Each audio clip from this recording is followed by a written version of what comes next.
You're still watching the Morning Call here on Africanews. Once again, a Merry Christmas. Now, in our second leading story, we head to Guinea, where the opposition has announced that it would boycott the legislative elections scheduled for February 16. This will prevent their holding in a country plagued by deadly violence due to the intention of the head of state, Aliou Condé, to run for a third term in 2020, Ruth. Eh bien, Niachake, l'opposition guinéenne juge que ces législatives reportées à plusieurs The opposition believes that these legislative elections, which have been postponed several times, will, if it's organized, finally serve the interests of the President Alpha Condé in the 2020 elections. And so Aliou Condé is with the opposition UFDG party and is going to tell us more about this. We're happy to have you on the program this morning. Well, you have decided to boycott the legislative elections. Tell us more. The reason is quite simple. It's because we are going into an election. And we think we have to denounce it. There have been issues. Lots of issues. We are engaged in an electoral process which has violated all the stages. The whole process has been biased. First of all, we did not have the usual meetings with the Senate, that is the review of the timetable with all the stakeholders, including the political parties, the development partners that finance these operations, and the NGOs that provide technical support to the Senate. Secondly, the monitoring committee that was established in 2016 to oversee the elections until the end of legislative elections, which has not been held since the local election crisis.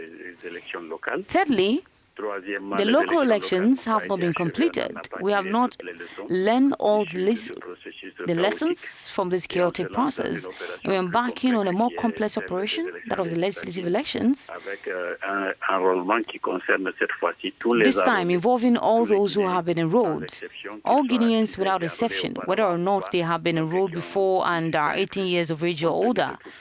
In view of all this, we cannot go with this electoral charade, and since we do not want to play empty chair politics, we'll use Clause 10 to prevent these elections from taking place by protesting. So, Mr. Condé, we can hear that you are determined to prevent the holding of this ballot. How do you intend to carry out your plan? La procédure de marche fera pour courber les chines parce qu'il s'agit, nous nous organiserons pour que cela soit. Et nous ne sommes pas une première. Nous savons aujourd'hui.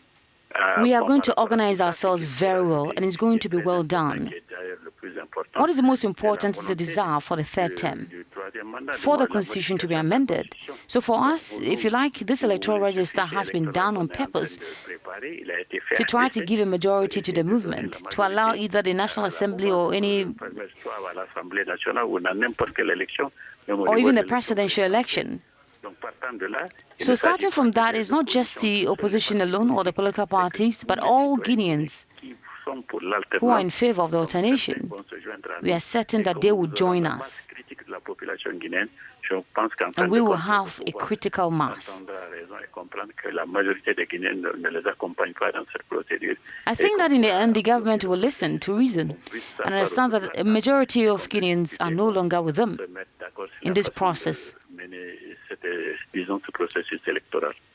À vous entendre, Monsieur Aliou Condé, vous Well, the opposition was well represented on the Electoral Commission, so it took part in the process. So why are you reacting now? Pris part. Pourquoi ce réveil si tardif? No, we couldn't have done it at that time because we would have been accused of having a different agenda. Now we have the facts. A file in which we already have the statistics. We have regions that are at 140% if you want to have enrollment if you are considering enrollment from 2015, whereas already in 2015 it was said that these regions were over-enrolled. That suffer from statistical anomalies, whereas the other regions, you have them at 70, at most 70% enrollment.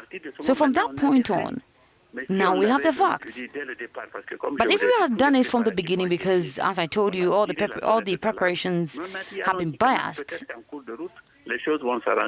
it should have been seen differently. We felt that maybe along the line things will get better. Unfortunately, that's not the case. And now that we are near the end of the process, it is time to react. It is time to put a stop to all these things happening in the country. Avec dans le cadre d'un dialogue restreint que nous avions initié avec la mouvance, on n'a pas pu s'entendre. Eh bien, écoutez, nous disons maintenant, nous dénonçons le processus, nous quittons le processus et nous allons utiliser l'article 10. Avec la majorité des Guinéens, nous pensons que nous le ferons entendre.